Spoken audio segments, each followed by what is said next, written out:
Главная новость последних дней, то ли возможная, то ли уже случившаяся, отправка северокорейских солдат на помощь путинским войскам в Украине. Это очень важный сюжет, который будет влиять не только на эту войну, но и на будущее огромного региона у дальневосточных границ России. Так что имеет смысл поговорить об этом подробно. И начать стоит с того, как Путин и Ким Чен Ын оказались в объятиях друг друга. Учитывая, что при декларируемой дружбе отношения Северной Кореи что с Советским Союзом, что с постсоветской Россией всегда были в лучшем случае прохладными, а скорее враждебными. Поговорим о том, как за последнее время изменился северокорейский режим.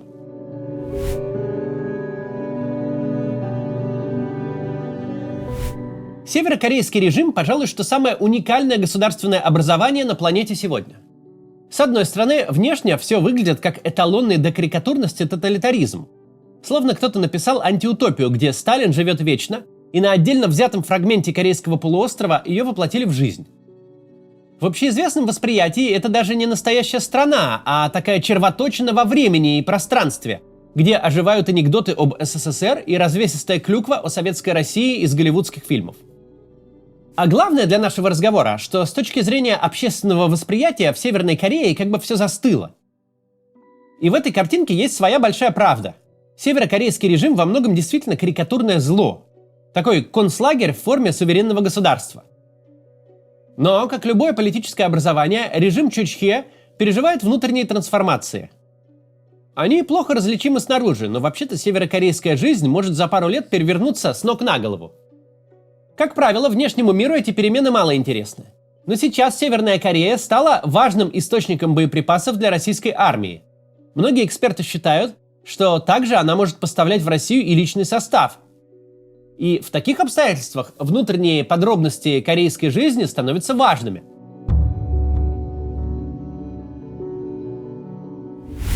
Весьма схематично можно сказать, что эпоха Ким Чен Ира, второго в династии Кимов, в Северной Корее была чем-то похожа на брежневские времена в СССР. Такой постаревший, уставший от самого себя тоталитаризм спустя рукава. Когда все формальные институты абсолютного контроля вроде бы сохраняются, но чем дальше, тем больше они именно что формальные. Если вам интересно, в чем это выражалось, лучше послушайте Андрея Ланькова. Он признанный специалист по обеим Кореям. Для нашего же разговора важно, что за 17 лет правления Ким Чен Ира в Южную Корею сбежало больше людей, чем за полвека при его отце и за 13 лет при его сыне, вместе взятых. Во времена Ким Чен Ира граница с Китаем – чисто номинальная сущность. На карте она нарисована, но в реальности люди ходят туда-сюда, как хотят. Доступ к зарубежной информации как бы запрещен, но южнокорейская музыка и фильмы ходят плюс-минус свободно. Интернета как бы не существует, но жители приграничных регионов пользуются китайским интернетом без проблем. Бизнес как бы невозможен, но на практике почти вся потребительская экономика от ларьков и ресторанов до шахт и внешнеторгового оборота приходится на частный сектор. Для тех, кто жил в позднесоветское время, тут нет ничего нового и удивительного. Им знакома подобная ситуация, когда государство вроде как вездесуще, но на деле его нет нигде.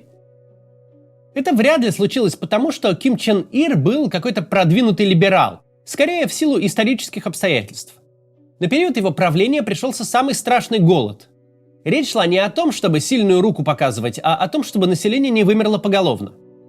Короче говоря, при отце нынешнего начальника случилась либерализация поневоле, когда режим отпускает вожжи не потому, что хочет, а потому, что не может их держать. Режим не демократизировался, просто разболтался от дефицита ресурсов. На времена Среднего Кима пришлось и небывалое потепление в отношениях с Южной Кореей. Тогда были все эти приколы с выступлением под общим флагом на Олимпиадах и даже попытки выпускать автомобиль совместной разработки. При этом для внешнего мира Северная Корея оставалась собой, с промышленным производством метамфетамина и поставками оружия всем на свете террористам. Для нашего разговора нужно знать, что в то время режим не считал сношение своих граждан с внешним миром такой уж проблемой. Более того, корейские гастарбайтеры добывали валюту для родного государства в Китае и в России. Эпоха Ким Чен Ына поначалу продолжала линию отца и даже ее углубляла. Нынешний вождь явно планировал для себя китайский путь, пусть и несколько искаженный. Все более масштабные экономические послабления, но безо всякой политической либерализации. А потом случилось то, что случилось. После испытания межконтинентальной баллистической ракеты с ядерным зарядом на Северную Корею были наложены по-настоящему беспрецедентные санкции ООН, к которым присоединились и Китай, и Россия. Санкции не такие, что наложили на Россию после начала полномасштабного вторжения в Украину, а такие, что де-факто с Северной Кореей стало вообще невозможно взаимодействовать никак. Все экономические реформы на этом, естественно, закончились, и режим развернулся ровно в противоположную сторону, в сторону максимальной изоляции от внешнего мира. Что произошло в результате такого поворота и как это связано с сегодняшними событиями, поговорим подробно после небольшой рекламы. Блокировки теперь коснулись даже тех, кто спокойно отнесся к блокировкам Instagram, Twitter и Facebook. Теперь замедляют YouTube, которым пользуются плюс-минус все. Discord, которым пользуются те, кого не устраивает функционал телеги и не привлекает Instagram. Так VPN постепенно становится необходимостью для каждого россиянина, вне зависимости от его политических взглядов. Кстати, его реклама тоже запрещена. В общем, если вы сейчас ищете себе или своим родным подходящий надежный VPN, обратите внимание на VPN Liberty. У Liberty нет никаких ограничений на количество устройств. У вас может быть хоть 3 телефона, хоть 5 ноутбуков. При этом с одной подпиской вы получаете сразу 2 протокола. Если заблокируют один, вы просто перейдете на другой. Анонимность гарантирована, а у Liberty отсутствуют даже логи. А вся работа ведется через Telegram, которые, видимо, блокировать больше не собираются. А значит, у РКН не выйдет бороться с Liberty привычными методами, выкинув их из App Store, например. К тому же, для защиты от блокировок Liberty создали новую систему защиты по лекалам того, что делал Telegram. Они выставили подменные IP на все узлы системы, поэтому если Роскомнадзор решит этот VPN блокировать, Liberty просто тут же заменит IP хоть на всех узлах разом. И у вас не возникнет никаких проблем с подключением. Чтобы установить себе VPN и обойти интернет-цензуру, переходите по ссылке в описании. Бонусом вы получите пожизненную 15% скидку на любые услуги от VPN Liberty, даже на те, которых еще нет. Так что переходите по ссылке и подключайтесь к Liberty. Продолжаем. Мы говорили о том, как в эпоху Ким Чен Ына произошел разворот в сторону максимальной изоляции Северной Кореи от внешнего мира. Граница с Китаем, через которую 15 лет назад чуть ли не смеха ради туда-обратно бегали, теперь укреплена не хуже границы с Южной Кореей. Колючая проволока, видеонаблюдение, постоянное патрулирование. То, что в эпоху Кима отца считалось в целом безобидным поступком, например, просмотр зарубежных фильмов, теперь карается всерьез. Даже когда Россия и Китай де-факто вышли из санкционного режима, Северная Корея не возобновила массовую отправку своих гастарбайтеров в эти страны. Остановленный на время пандемии поток туристов в Северную Корею так и не был возобновлен. Ким Чен Ын явно и весьма последовательно проводит политику изоляции. Чтобы граждане не то что не шастали через забор, но вообще не особо представляли себе жизнь за пределами Северной Кореи. Любые контакты с заграницей сокращены до минимума, только чтобы выжить. Главная местная особенность этого года – радикальный пересмотр самих основ северокорейской государственности. Отныне Южная Корея не считается оккупированной территорией, с которой остро необходимо объединиться. 2 Кореи и больше не один народ, часть которого страдает под пятой марионеточного империалистического правительства. Южная Корея теперь отдельное и враждебное государство. Северная Корея вернулась почти к дедовским строгостям. И это важно, потому что в ситуации глухого отгораживания страны идея отправить десятки или сотни тысяч граждан за рубеж не кажется такой уж хорошей.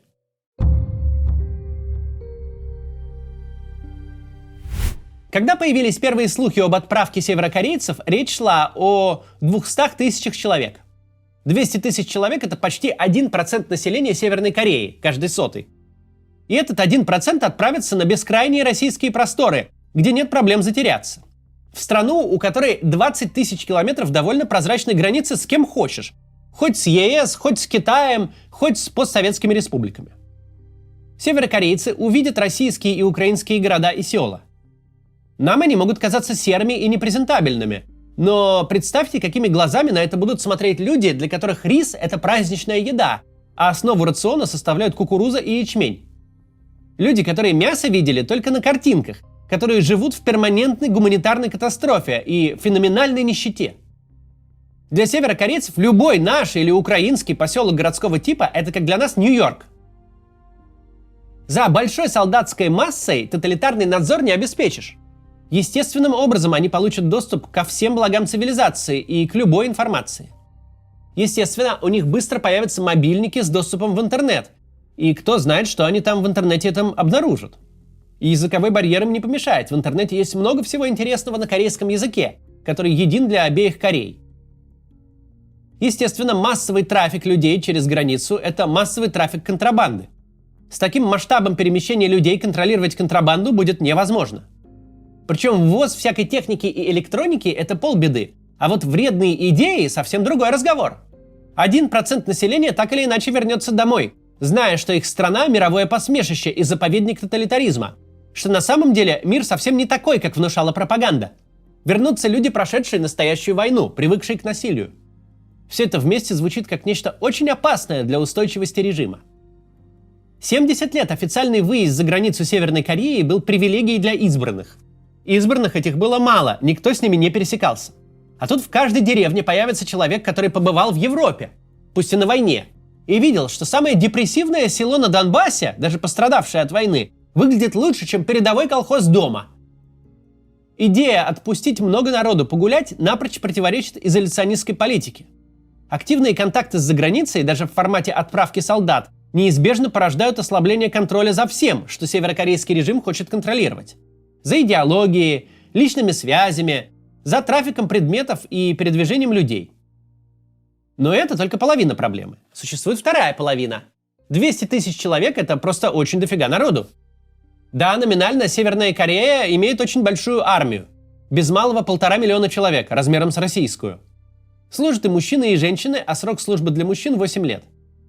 Но есть важное обстоятельство. Львиная доля этой армии – это стройбат по нашей терминологии. Просто подневольная рабочая сила, которая распахивает поля и возводит здания.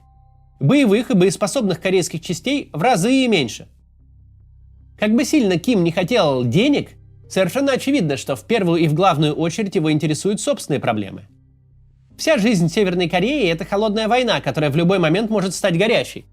Обескровливать свою армию в момент максимального обострения отношений что с Югом, что с Китаем – такой план звучит как полное безумие. Есть и третье обстоятельство под названием Китай. Китай воспринимает Северную Корею исключительно как свой домашний проект. И чрезмерное сближение Северной Кореи с Россией, тем более когда Россия становится доминирующим спонсором, Китаю не по вкусу.